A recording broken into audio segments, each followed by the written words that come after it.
மக்களுக்கு நல்லது பண்றதுக்கு அரசியலுக்கு வாங்கடா, கொள்ளை அடிக்கிறது கொலை பண்றதுக்கு கூட அரசியல்.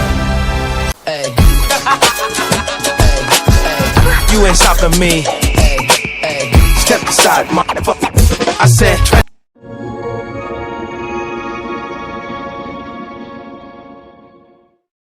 Copyright disclaimer under Section 107 of the Copyright Act 1976. Allowance is made for fair use for purposes such as criticism, comment, news reporting, scholarship, and research.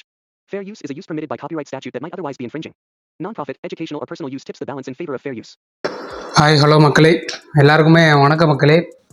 இத்தனை நாளாக ஏன் வீடியோ போடல அப்படின்னா, சமீப காலமாக இப்போது எலெக்ஷன் டேட் அறிவித்ததுலேருந்து நம்ம எலெக்ஷன் பணியிலேருந்து கொஞ்சம் அங்கேயும் இங்கேயும் கட்சி பணிகளாக பிரச்சாரம் போய்கிட்டு நம்ம டிவிக்கு சார்பாக ஓட்டு கேட்டுட்டு அப்படி இருக்கிற ஒரு காலகட்டத்தில் பிரச்சாரம் பண்ணணும் அப்படிங்கிறதுக்காக நாங்கள் முழு ஒரு ஈடுபாட்டோட நாங்கள் களத்தில் இறங்கி பிரச்சாரம் பண்ணிகிட்டு இருந்தோம்.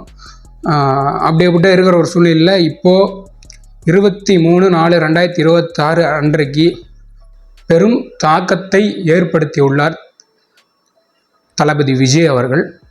என்னடா பெரிய தாக்கம் அப்படின்னு சொல்லி கேட்டிங்க அப்படின்னா, கிட்டத்தட்ட நடந்து முடிந்த 2026 தேர்தல் வாக்கு சதவீதம் அப்படின்னு பார்த்தீங்க அப்படின்னா கிட்டத்தட்ட 85% மேலேன்னு சொல்லி சொல்கிறாங்க. அது எனக்கு தெரியல, 85% மேலே தான் நினைக்கிறேன். 85% ஏன் இவ்வளோ இன்க்ரீஸ் ஆகியிருக்கு அப்படின்னு சொல்லி கேட்டிங்கன்னா, அதுக்கு ஒரே ஒரு ரீசன், ஒரே ஒரு காரணம். தாவைக்கா தலைவர் தளபதி விஜய் அவர்கள் ஒருத்தர் மட்டும்தான் காரணமே. ஏன் அப்படின்னு சொல்லி கேட்டிங்கன்னா, ஏன் அவரை மாற்றம், ஏன் நீங்கள் அவரால் தான் இன்க்ரீஸ் ஆகின்னு சொல்கிறீங்க அப்படின்னா, உதாரணத்துக்கு எடுத்துப்போம். இப்போது கிளாம்பாக்கம் பஸ் ஸ்டாண்டில், கிளாம்பாக்கம் பேருந்து நிலையத்தில், சென்னை கிளாம்பாக்கம் பஸ் ஸ்டாண்டு பேருந்து நிலையத்தில் கிட்டத்தட்ட ஒரு 50,000க்கு மேலே இருப்பாங்கன்னு நினைக்கிறேன். எக்ஸாக்டாக எனக்கு தெரியல, அப்ராக்சிமேட்டாக தெரியல. ஒரு உதாரணம், ஒரு குறிப்பிட்ட ஒரு எண்ணிக்கையை மட்டும்தான் நான் சொல்கிறேன். ஒரு 50,000 டு 30,000 டு 50,000 அப்படி அவ்வளோ பேர் ஓட்டு போடுறதுக்காக தன்னுடைய சொந்த ஊருக்கு போகிறதுக்காக வெயிட் பண்ணிகிட்ருக்காங்க. கடைசியில் நம்ம எக்ஸ் சிஎம் இருக்கார்ல, ஸ்டாலின் அவர்கள் எக்ஸ் சிஎம் இருக்கார்ல, அவர் அங்கே இருக்கிறவங்க எல்லாம் டிவிக்குன்னு கத்திக்கிட்டு இருக்காங்க. எனக்கு தெரிஞ்சு அதனால் அவங்களுக்கு பொறுக்கலே என்னவோ அது எனக்கு தெரியல. அவ்வளோ ஓட்டு வேஸ்ட்டாக போயிடுச்சு. இல்லைனா கண்டிப்பாக 90-95% மேலே வந்திருக்கும் ஓட் பர்சன்டேஜ். முக்கியமான விஷயம் என்னன்னு நம்ம பார்ப்போம். வாங்க மக்களே, இப்போ நம்ம வீடியோக்குள்ளே போகலாம். இன்னும் நிறைய விஷயங்கள் நம்ம டிஸ்கஸ் பண்ணுறது இருக்குது. நம்ம வாங்க டைரெக்டாக வீடியோக்குள்ளே போகலாம். எல்லாருக்குமே ஃபர்ஸ்ட் ஆஃப் ஆல் வணக்கம் மக்களே. இப்போது இந்த பதிவில் நம்ம பார்க்க வேண்டிய விஷயங்கள் நிறைய. இந்த அரசியல் மாற்றத்தை நிமிர்த்தி கொண்டு அண்ணன் விஜய் அவர்கள் பெரிய சாதனையை தான் படைச்சிருக்கு. இந்த வாட்டி தமிழ்நாடு தேர்தல் ரொம்ப சுறுசுறுப்பாக வெகுஜன மக்கள்கள் நிறைய உமன்ஸ், லேடிஸ், பெண்கள் தான் நிறைய பேர் ஈடுபாடு கொண்டு நிறைய பேர் ஓட்டு போட்டிருக்கிறாங்க. தமிழ்நாட்டோட சர்வை பார்த்தீங்க அப்படின்னா கிட்டத்தட்ட 2.5 கோடிக்கு மேலே பெண்கள் ஓட்டு போட்டிருக்கிறாங்க. அதில் முக்கியமாக ஃபஸ்ட் டைம் ஓட்டர்ஸ் நிறைய பேர் ஓட்டு போட்டிருக்கிறாங்க. இதில் நிறைய ஆர்வம் காட்டியிருக்கிறாங்க. கடந்த எலெக்ஷனும் 2021 இருந்த எலெக்ஷனுக்கும் 2026 இருந்த எலெக்ஷனுக்கும் எக்கச்சக்க ஏராளமான வித்தியாசங்கள் இருக்குது. ஏன் அப்படின்னு கேட்டிங்கன்னா, 2021 75% என்னமோ சம்திங் ஓட்டு போலிங் ஆகிருக்கு. இந்த வாட்டி 85% அப்படின்னு சொல்கிறாங்க. 85% ஓட்டு போலிங் ஆகிருக்கு. அதுலேயும் கிளாம்பாக்கம் பஸ்னால அவ்வளோ பேர் நின்றதுனால அவ்வளோ ஓட்டு செதறிடுச்சு, வீணாக போயிடுச்சு. அப்படியே இருக்கும்போது தலைவர் விஜய் அவர்கள் அவரோட ஓட் பர்சண்ட்டை கண்டிப்பாக இந்த வாட்டி காமிப்பார்னு நான் நம்புகிறேன். மக்கள் நம்புகிறாங்க. மக்கள் எல்லாரும் தலைவர் தளபதி விஜய் அவர்களுக்கு ஓட்டு போட்டிருக்காங்க. இதில் இன்னொரு முக்கியமான விஷயம் என்ன அப்படின்னு சொல்லி பார்த்தீங்க அப்படின்னா, நம்ம கரூரில் 10 ரூபா பாலாஜி ஏற்கனவே நின்றுட்டு இருந்தார். கடந்த 20 வருஷமாக திமுகவுக்கு அடிமையாக இருந்த ஒரு ஆளை கோயம்புத்தூரில் தூக்கிட்டு போய் நிறுத்தினாங்க. அந்த கோயம்புத்தூரில் ஏகப்பட்ட பிரச்சனைகளை சொல்லி மக்கள் அடித்து விரட்டப்பட்டுள்ளார்கள். மக்கள் மூலயமா செந்தில்பாளைய தலை காட்ட முடியல. கோயம்புத்தூரில் நிறைய பணப்பட்டுவாடம் செய்துள்ளார்கள். 10 ரூபா பாலாஜி நம்ம பாட்டிலுக்கு 10 ரூபா பத்ரா பாலாஜி அவர்கள் பணோட விட அவருக்கு வந்து கரூரில் வந்து அவருடைய ஓட்டு கூட போட முடியாத அளவுக்கு வந்து நிகழ்ந்துருக்குது. 10 நிமிஷம் ஒரு க்யூவில் நின்று உங்களால் ஓட்டு போட முடியல அப்படின்னா சத்தியமாக சொல்கிறேன், நீங்கள் வேஸ்ட். ஜனநாயக கடமை, நீங்கள் ஜனநாயகம் ஒரு தமிழ்நாட்டில் கூட இருக்கிறது வெக்கக்கேடான ஒன்று. Point number 1. இதில் இன்னொரு விஷயம் என்ன அப்படின்னு பார்த்துக்கிட்டிங்கன்னா, நம்ம கரூரில் தானே 41 பேர் இறந்து போனாங்க. எப்படி ஒரு பிம்பத்தை கட்டினாங்க, தலைவர் விஜய் அவர்கள் பிரச்சாரத்தில் தான் 41 பேர் 42 பேர் இறந்ததை சொல்லியிருந்தாங்களா. ஆனால் அதே இடத்துல சரித்திரம் படைச்சிருக்கு. கிட்டத்தட்ட எப்படி 91%, அதாவது 91.8% 7% வந்து வாக்கு சதவீதம் விழுந்திருக்குது. இருக்கிறதே தமிழ்நாட்டில் டாப்பில் இருக்கிற ஒன்று அப்படின்னா நம்ம கரூர் தான். கரூரில் ஏன் கரூரை நம்ம மென்ஷன் பண்ணி சொல்கிறோம் அப்படின்னா, எல்லாருமே தெரிஞ்சிக்க வேண்டிய ஒரு விஷயம், தளபதி அவர்கள் பிரச்சார கூட்டத்தில் அவ்வளோ ஒரு அசம்பாவிதம் ஒன்று நடந்தது. தலைவர் விஜய் அவர்கள் மேலே ஒரு என்ன சொல்கிறது, ஒரு அஜெண்டாவை வச்சு தலைவர் விஜய் அவர்கள் மேலே எந்தளவுக்கு பழி சுமத்தணுமோ அந்தளவுக்கு பழி சுமத்திட்டு வந்தாங்க. எனக்கு தெரிஞ்சு செந்தில் பாலாஜி இந்த எக்ஸ் கவர்மெண்ட்டு அவங்களால தான் இந்த பிரச்சனை நடந்திருக்குன்னு எனக்கு நல்லாவே தெரியுது. 91% கரூரில் ஓட்டு விழுந்துருக்குது. ரிசல்ட்டில் வரும்போது நம்ம பார்ப்போம்.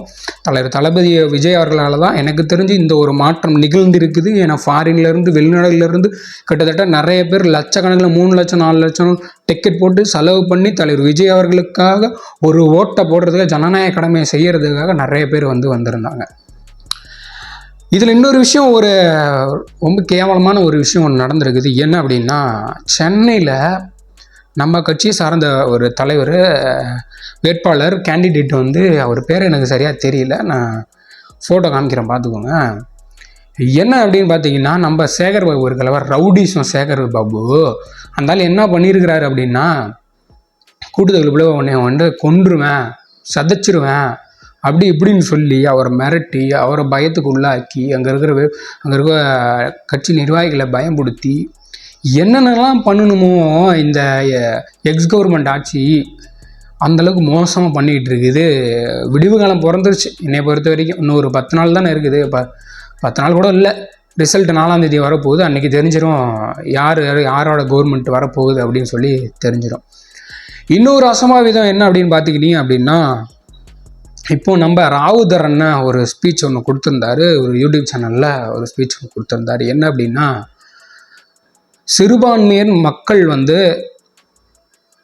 டிஎம்கேவுக்கு தான் சாதகமாக பேசுகிறாங்களாம், சாதகமாக ஓட்டு போடுறாங்களாம் அப்படின்னு நம்ம ராவுத்தர் பாய் வந்து அவர் பள்ளிவாசல் போயிட்டு இருக்கும்போது அந்த இடத்துல பள்ளிவாசலில் அரசியல் பேசுகிறதுக்கான வேலையும் கிடையாது. அவங்களோட குரானும் அப்படி சொல்லலை, அவங்க யாருமே அப்படி சொல்லலை. ஆனால் டிஎம்கே பற்றி பேசிகிட்டு இருந்த ஒரு ஆள் திடீர்னு என்ன ஆச்சு அப்படின்னா, அந்த இடத்துல ஒரு ப்ரெஸ் மீட்டை சேர்ந்த ஒரு நபரோட அவரோட ஒய்ஃப் முஸ்லீம் தான், அவங்களும் சிறுபான்மைன்னு சொல்லக்கூடாது, முஸ்லீம் தான் அவங்களும். அவங்க கர்ப்பிணி பெண்ணை திமுக நிர்வாகிகள் வயிற்றிலே அடித்து இந்த மாதிரி ஒரு கொடுமையான செயல்கள் எங்கேயா நடக்குமா? என்னதான் எனக்கு ஒன்று புரியுது, இது வந்து ஆட்சியா இல்லை காடா, இதுக்கு நாடா காடா அப்படின்னு சொல்லி கேவலமாக கேட்குற மாதிரி தான் வருது. எனக்கு இன்னும் வாயில் நல்லா வருது, நான் பேச விரும்பல. இப்படிலாம் நடந்துக்கிட்டு இருக்குது. இதில் இவங்க வந்து மறுபடியும் திராவிட மாடல் 2.0 அப்படின்னு எப்படி தான் வாய்க்கூசாமல் சொல்கிறாரு அப்படின்னு சொல்லி தெரியல. நம்ம அப்பா ஸ்டாலின் அவர்கள் எக்ஸ் சிஎம் அவர்கள். அடுத்ததாக பார்த்தீங்க அப்படின்னா, எல்லா இடத்துலையுமே கிட்டத்தட்ட நம்ம பெரம்பலூரில் எடுத்துக்கிட்டிங்கன்னா 85% வந்து ஓட்டு விழுந்திருக்குது. அதிகபட்சமாக கரூரில் தான் 91% மேலே ஓட்டு விழுந்திருக்குது அப்படின்னு சொல்லி தமிழ்நாடு மூலயமா நம்மளுக்கு வந்து சர்வே கிடைச்சி அதிகமான அளவில் ஓட் பர்சன்டேஜ் வந்து கரூர் மக்கள் காட்டியிருக்கிறாங்க. இப்படி இருக்கும் பட்சத்தில் எப்படி வந்து 2.0 மாடல் அரசு வரும் அப்படின்னு சொல்லி எனக்கும் தெரியல, மக்களுக்கும் தெரியல. ஆனால் அவங்க ஃபீல் அவுட்டு இருக்கிறாங்க. இன்னொரு விஷயம் என்ன அப்படின்னு பார்த்துக்கிட்டிங்கன்னா, அவங்களுக்கு சாதகமாக ஒரு அஜெண்டாவை க்ரியேட் பண்ணி டிஎம்கேக்கு சார்பாக ஒரு அஜெண்டாவை க்ரியேட் பண்ணி இன்றைய காலகட்ட சூழ்நிலையில் எலெக்ஷன் முன்னாடியும் சரி எலெக்ஷன் பின்னாடி இப்போ கூட சரி ஒரு கருத்து கணிப்பாளர்களுக்கு ஒரு அஜெண்டாவை க்ரியேட் பண்ணி செட் பண்ணி அவங்களுக்கு காசை கொடுத்து நீங்கள் வந்து டிஎம்கேக்கு சார்பாக சர்வே எடுத்து அவங்களுக்கு ஆப்போசிட்டாக, அதாவது டிவிக்கு நம்ம கட்சிக்கு ஆப்போசிட்டாக சர்வே நமக்கு தான் சாதகமாக இருக்கிற மாதிரி காட்டுங்க அப்படின்னு சொல்லி, டிஎம்கேக்கு சாதகமாக இருக்கிற மாதிரி காட்டுங்கன்னு சொல்லி ஒரு அஜெண்டாவை க்ரியேட் பண்ணி கொடுத்துட்ருக்குறாங்க. இப்படிலாம் போய்கிட்டு இருக்குது மக்களே.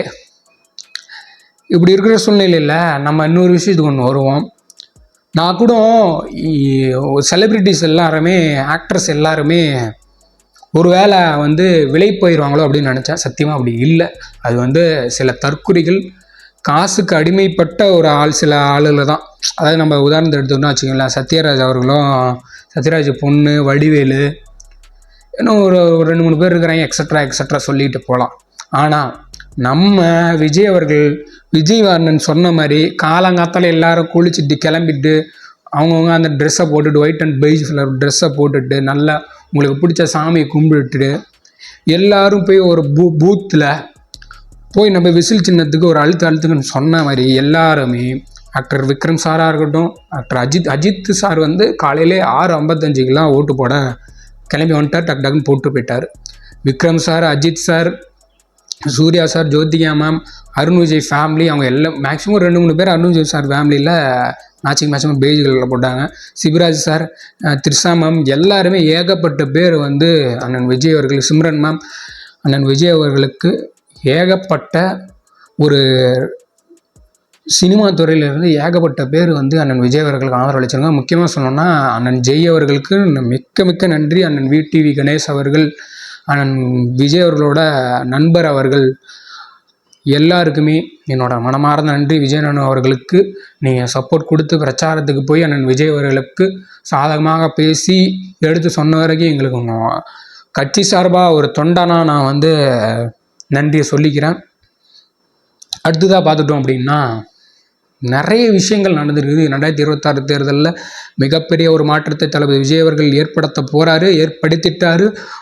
ஓட் % கண்டிப்பாக நம்ம காட்டுவார். இந்த வாட்டி நம்ம ஆட்சி அமைக்கிறோம், கான்ஃபிடண்ட்டாகவே இருங்க.